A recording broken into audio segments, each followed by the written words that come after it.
हरे कृष्णा। तो देखिए, आज मैं आप सभी को बताऊंगी कि इस बार एकादशी के बाद द्वादशी कब हो रही है, कौन सी डेट को होगी और इसको कौन सी द्वादशी हो रही है, इसका नाम क्या है और किस भगवान की पूजा होगी और क्या कथा होगी।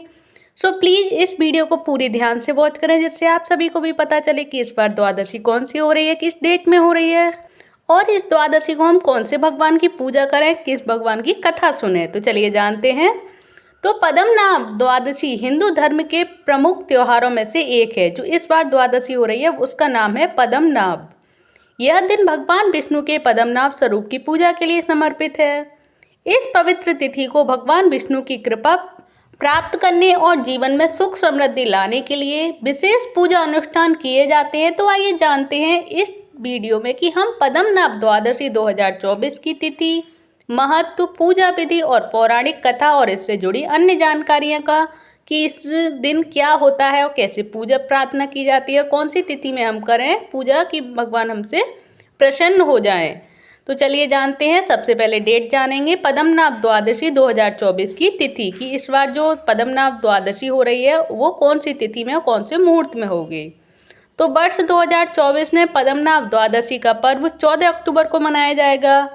हिंदू कैलेंडर के अनुसार यह तिथि कार्तिक मास के शुक्ल पक्ष की द्वादशी तिथि को पड़ती है और इस दिन भक्तगण भगवान विष्णु की विधि विधान से पूजा करते हैं और उनका आशीर्वाद प्राप्त करते हैं।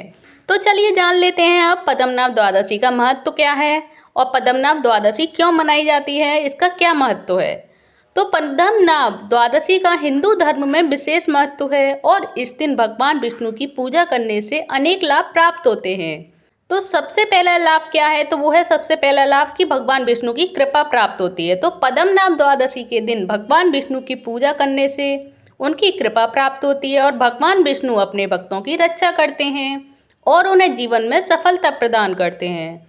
और नंबर 2, भगवान विष्णु की कृपा के बाद वो करते हैं पापों का नाश। तो पद्मनाभ एकादशी के बाद पद्मनाभ द्वादशी के दिन व्रत रखने और भगवान विष्णु की पूजा करने से व्यक्ति के पूर्व जन्म के पापों का नाश होता है और इससे आत्मिक शुद्धि प्राप्त होती है और मन को शांति मिलती है। अब तीसरा नंबर है, हमें क्या लाभ प्राप्त होता है तीसरे नंबर पे, तो होती है मनोकामनाओं की पूर्ति।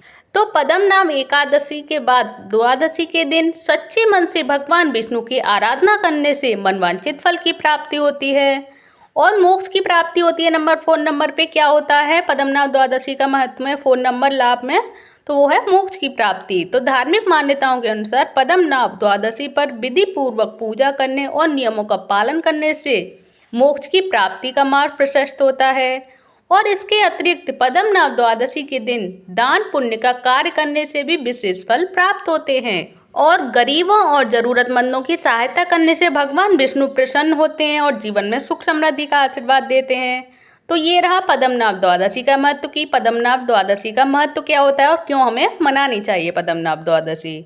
तो चलिए अब जान लेते हैं पद्मनाभ द्वादशी की पूजा विधि के बारे में कि पद्मनाभ द्वादशी की पूजा विधि और इसकी विधि विधान से जो हम पूजा करते हैं भगवान की वो हम कैसे करेंगे, किस प्रकार करेंगे। क्योंकि अगर हम किसी भी व्रत को और किसी भी दिन को, त्यौहार को अगर हम मनाते हैं तो उसकी पूजा विधि हम विधि विधान से करते हैं तो भगवान हमसे प्रसन्न होते हैं और मनवांछित फल की प्राप्ति होती है। और हम अब इस वीडियो में जानेंगे कि पद्मनाभ द्वादशी की हम किस प्रकार पूजा विधि करेंगे, पद्मनाभ भगवान की कैसे हम पूजा करनी है हमें कि भगवान विष्णु हमसे प्रसन्न हो जाएं, क्योंकि भगवान विष्णु का ही ये रूप है पद्मनाभ भगवान। तो पद्मनाभ द्वादशी के पवित्र दिन भगवान विष्णु की कृपा प्राप्त करने के लिए विधि विधान से पूजा करना आवश्यक होता है। तो आइए जान लेते हैं पद्मनाभ द्वादशी की पूजा विधि के बारे में। तो सबसे पहले हमें पूजा की तैयारी करनी होती है। तो पद्मनाभ द्वादशी के दिन सूर्योदय से पहले उठें और स्नान कर वस्त्र धारण करें और पूजा स्थल को साफ करके गंगा जल से शुद्ध करें। इसके बाद पूजा स्थल की स्थापना करनी चाहिए। तो एक चौकी या आसन पर लाल रंग का कपड़ा बिछाएं, इस पर भगवान विष्णु की प्रतिमा या तस्वीर स्थापित करें और इसके बाद भगवान विष्णु के साथ माता लक्ष्मी और माता सरस्वती की भी प्रतिमा का तस्वीर रख सकते हो।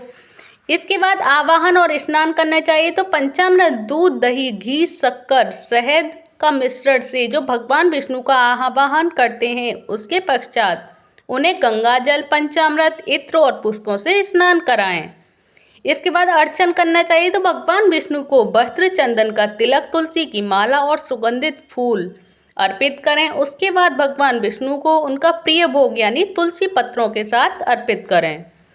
और हमें इस द्वादशी पर कौन से मंत्रों का जाप करना चाहिए पद्मनाभ भगवान के लिए, तो पद्मनाभ द्वादशी के दिन ओम नमो भगवते वासुदेवाय नमः का जाप करना चाहिए इस मंत्र का, और ओम नमो नारायण मंत्र का जप करना चाहिए जो विशेष फलदायी होता है। और आप विष्णु सहस्त्र नाम का पाठ भी कर सकते हैं। और इसके पश्चात आप सभी को आरती करनी चाहिए भगवान विष्णु की। तो पूजा के समापन में भगवान विष्णु की आरती करते हैं और आप घी का दीपक जलाकर आरती कर सकते हैं। और इसके बाद प्रदक्षिणा का महत्व होता है। तो पूजा के अंत में भगवान विष्णु की प्रतिमा या तस्वीर की दक्षिणावर्त दिशा में प्रदक्षिणा करनी चाहिए। तो अब देखिए पद्मनाभ द्वादशी व्रत क्या होता है। तो कई भक्त पद्मनाभ द्वादशी के दिन व्रत भी रखते हैं। इस दिन केवल फलाहार का सेवन किया जाता है और इस व्रत का पारण अगले दिन यानी कि त्रयोदशी तिथि पर सूर्योदय के बाद किया जाता है। और अन्य अनुष्ठान क्या होते हैं इस दिन, तो आप पद्मनाभ द्वादशी के दिन भगवान विष्णु से जुड़े अन्य अनुष्ठान भी कर सकते हैं, जिसमें भगवान विष्णु के दशावतारों की पूजा, विष्णु चालीसा का पाठ और गीतांजलि का पाठ शामिल होता है। ये भी आप सभी कर सकते हैं। तो चलिए अब जान लेते हैं पद्मनाभ द्वादशी की कथा क्या है। जिन भगवान की हम द्वादशी का व्रत रहते हैं तो उनकी कथा भी हमें अवश्य सुननी चाहिए। तो अगर पद्मनाभ द्वादशी हो रही है तो पद्मनाभ भगवान की कथा भी अवश्य सुनेंगे। और भगवान पद्मनाभ भगवान की पूजा अर्चना करने के पश्चात पद्मनाभ द्वादशी की कथा सुनना अवश्य चाहिए। और पद्मनाभ द्वादशी की कथा अब मैं आप सभी को सुनाती हूँ। अगर आप सभी को नहीं आती हो तो प्लीज़ अपने मोबाइल से सुन सकते हैं। अगर आपके रिलेटिव्स को भी नहीं आती हो तो आप उनके लिए शेयर कर सकते हैं और आप पुण्य के भागी बन सकते हैं। तो चलिए अब मैं आप सभी को सुनाती हूँ पद्मनाभ द्वादशी की कथा। तो पद्मनाभ द्वादशी से जुड़ी एक पौराणिक कथा यह है जो भगवान विष्णु के शेष नाग पर शयन करने का वर्णन करती है। तो कथा के अनुसार सृष्टि के रक्षक भगवान विष्णु क्षीर सागर में शेष नाग पर शयनरत थे और उनकी नाभि कमल पुष्प के समान है, जिससे भगवान ब्रह्मा का जन्म हुआ। और भगवान ब्रह्मा ने भगवान विष्णु की स्तुति की और उनकी कृपा प्राप्त करने की इच्छा जताई। तो भगवान विष्णु भगवान ब्रह्मा की स्तुति से प्रसन्न हुए और उन्हें दर्शन दिए। माना जाता है कि यही वह दिन था जब भगवान विष्णु अपने पद्मनाभ स्वरूप में प्रकट हुए थे। और इसी पौराणिक कथा के उपलक्ष्य में हर साल कार्तिक मास के शुक्ल पक्ष की द्वादशी तिथि को पद्मनाभ द्वादशी का पर्व मनाया जाता है। और पद्मनाभ द्वादशी भगवान विष्णु के पद्मनाभ स्वरूप की आराधना का पवित्र पर्व है। इस दिन विधि विधान से पूजा करने और व्रत रखने से भगवान विष्णु की कृपा प्राप्त होती है। और पद्मनाभ द्वादशी हमें सृष्टि के संचालन, शांति, समृद्धि और मोक्ष प्राप्ति का मार्ग दिखाती है। तो इस पवित्र पर्व को जो हर्षोल्लास के साथ मनाया जाता है और भगवान विष्णु का आशीर्वाद प्राप्त किया जाता है। तो ये रही पद्मनाभ द्वादशी की व्रत कथा, जिसको सुनने मात्र से ही सभी प्रकार के पापों का नाश होता है और मनवांछित फल की प्राप्ति होती है।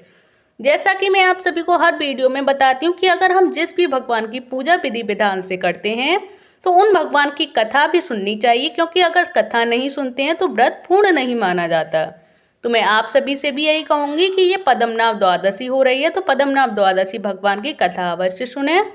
और जो ये मैंने आप सभी को पद्मनाभ भगवान द्वादशी की कथा सुनाई है, अगर आप सभी को ये कथा अच्छी लगी हो तो प्लीज़ वीडियो को लाइक कर दें, चैनल को सब्सक्राइब करें। धन्यवाद। हरे कृष्ण, हरि बोल।